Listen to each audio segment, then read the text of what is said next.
কখনো কি ভেবেছেন বা লক্ষ্য করেছেন শিশুরা কেন চোখ রগড়ায়?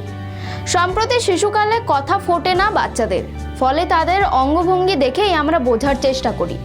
কিন্তু শিশুরা কেন চোখ রগড়ায়, কি ইঙ্গিত দিতে চায় আমাদের, কখনো কি বোঝার চেষ্টা করেছেন? নমস্কার, দেখছেন খবর বাংলা, সঙ্গে রয়েছে আমি স্মৃতি। বিজ্ঞান ও প্রযুক্তির খবর নিয়ে।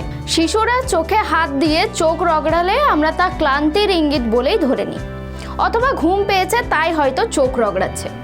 কিন্তু কেন এমন আচরণ তাদের? কি বার্তা দিতে চাইছে অভিভাবকদের? রইল গোটা তথ্য।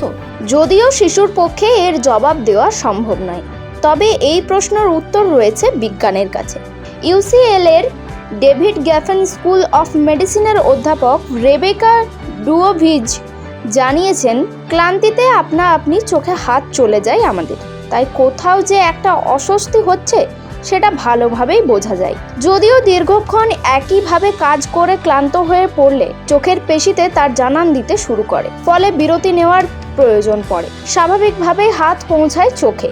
তবে অধ্যাপক রেবেকা এও জানিয়েছেন, একটানা ডেস্কে বসে কাজের পর কাঁধ ম্যাসাজ করে দিলে আরাম পাই আমরা। একইভাবে চোখ রগড়ে নিলে চোখের পেশিও আরাম পায়। বিশেষ করে শিশুরা একভাবে চারপাশ তাকিয়ে দেখে, তাই ক্লান্তিতে সবার আগে হাত যায় তাদের। প্রাপ্তবয়স্কদের তুলনায় চোখের পাতাও কম ফেলে শিশুরা। 1 মিনিটে মাত্র কয়েকবারই চোখের পলক ফেলে তারা। এর ফলে চোখ শুষ্ক হয়ে যায়। চোখ রগড়ানো বেশি করে পলক ফেলারও ইঙ্গিত। তবে বেশি চোখ রগড়ানো ভালো নয়, এতে দৃষ্টিশক্তির সমস্যাও হয়।